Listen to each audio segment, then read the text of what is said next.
Hi, kids. Today, we're going to make pesto.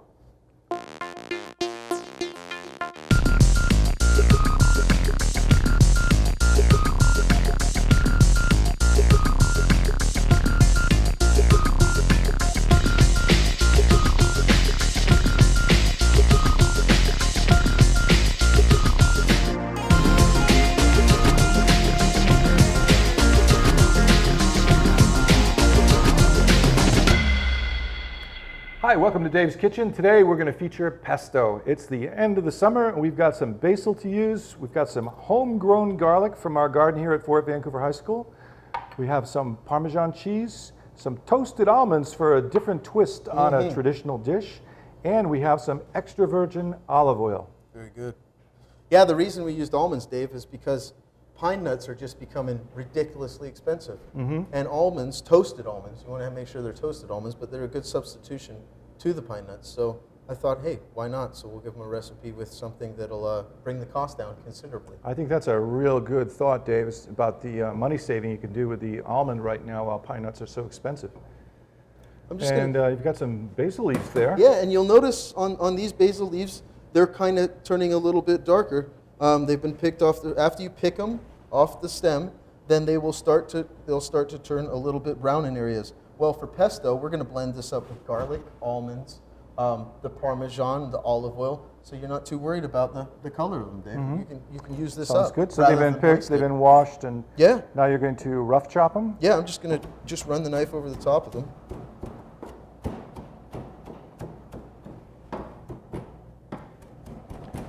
So pesto is Italian. It comes from Italy. And it's a type of sauce, or it can be like a spread. Oh, yeah. And it's most commonly used in pasta dishes, flavor pasta, but it can also be spread on toast. Like this beautiful focaccia we have here, some nice homemade focaccia. This would be nice toasted with a little bit of pesto on it. Maybe even sprinkled with cheese would make a nice snack. And so Dave's got the chopped up leaves of the basil in the blender. He put some olive oil in. How much olive oil to how many leaves, Dave? What do you think? There's 2 cups of leaves, Dave. Okay. And there is a half a cup of olive oil. 2 cups of basil leaves chopped and a half cup of extra virgin olive oil. Now we need to take care of our garlic because in pesto, lots of garlic. Yeah, it seems like a lot for what we have, but it's a major ingredient in pesto. And I love garlic. I really do. I do too. So we're just going to take this out, gently tap the garlic cloves. So by cracking them lightly, if you crack them too hard, it'll break the garlic clove just all up into little pieces, and then the skin will get inside the garlic. You don't want that to happen. You just want to tap it lightly, and you'll be able to take the peel off just like that. Now, since this garlic, very nice. I want to take the backs off, Dave, so we don't have that in our pesto. That could be a little hard and chewy. Yeah, not so good. So I'll put that off. And Dave, it's going to go in the blender. Okay. So just like the basil, really what I'm going to do is I'm just going to run the knife over it a little bit here, chop it up a bit. I really don't need the shape. Since it's being blended, I'm not really worried about that. That's some good looking and good smelling garlic. Doesn't have that seed in the middle, you know, that the future stem of the plant. Yeah, right. It's not showing at all that green part, so it's, you know, it's really fresh. Just put that up in there. Okay. Oh, yes. Some Parmesan. All right. How much Parmesan is that, Dave? That is 1/3 of a cup of Parmesan. 1/3 of a cup of Parmesan. And then we've got almonds. Okay. 1/3 of a cup of almonds. 1/3 of a cup of almonds. Okay. Turn on my blender.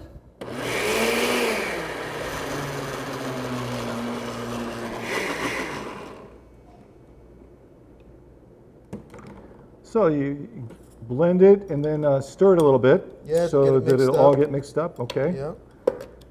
I noticed you turned off the blender before you put the knife in there, Dave. Certainly. That was smart. Yeah. Thank you. Uh-huh. I'd like to keep my fingers, so I shall do that. Teach your students that too, I hope. Yes. Okay, good.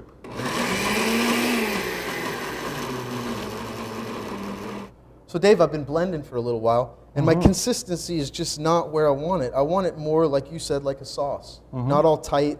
I want it a little bit looser. So what I just went and did, and I just went and grabbed myself, I don't know, probably a tablespoon, maybe 2 of olive oil. I'm just going to add some more olive oil in there. Oh yeah, it's starting to move a little bit better. And it's going to And eventually... oil is a good lubricant. Yeah, right? Eventually I And a can liquid. blend it up a little more, get it a little smoother.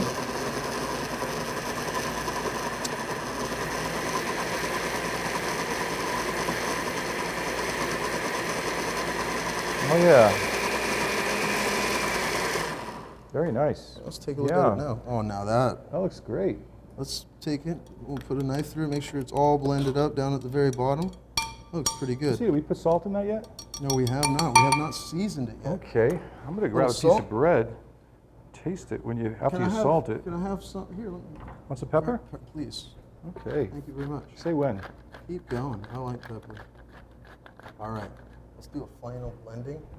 Then we'll have you give it a taste. See how it's going.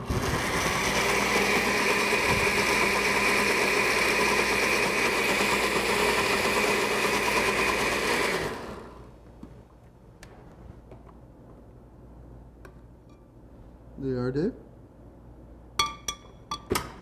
It's still nice and thick. It's not all watery. That's good. It's just kind of pasty, if you will. And let's see what it tastes like.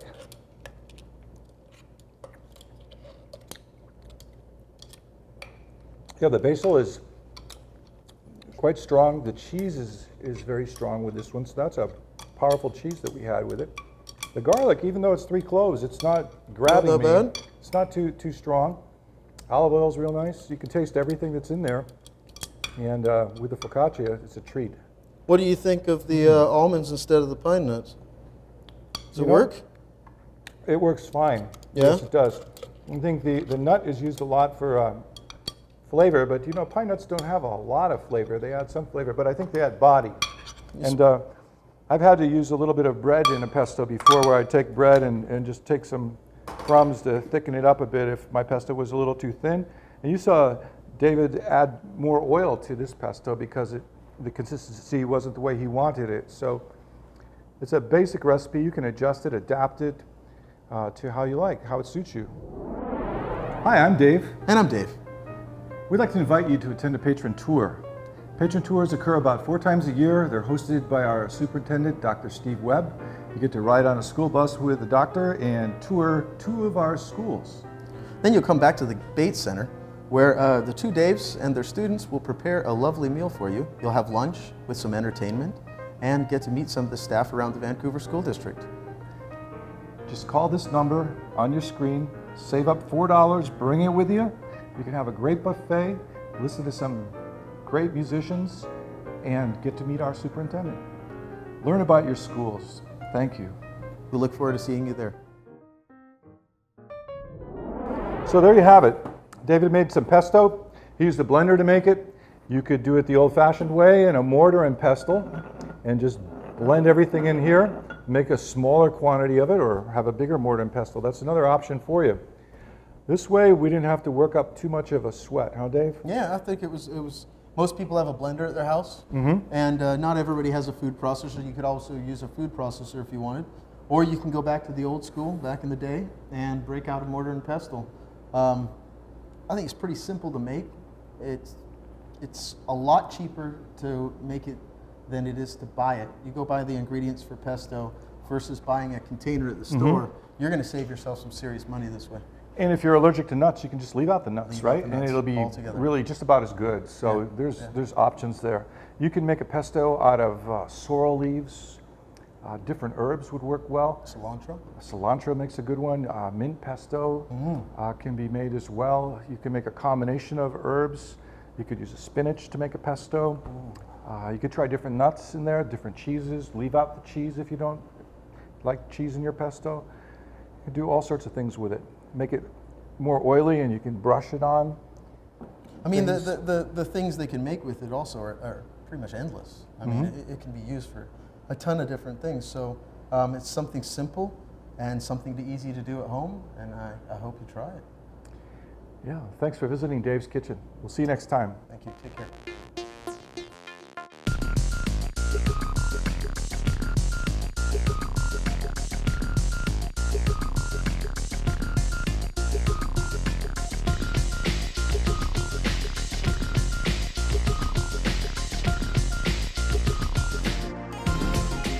This is what we're going to show you on Dave's Kitchen next.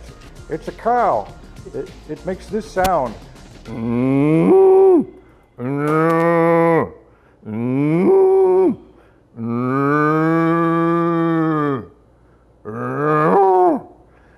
Looks like lamb chop. Are we teaching high school or are we teaching elementary? Or maybe it's preschool. I don't know. I think I'd be a good preschool teacher, don't you? Yeah. Yeah.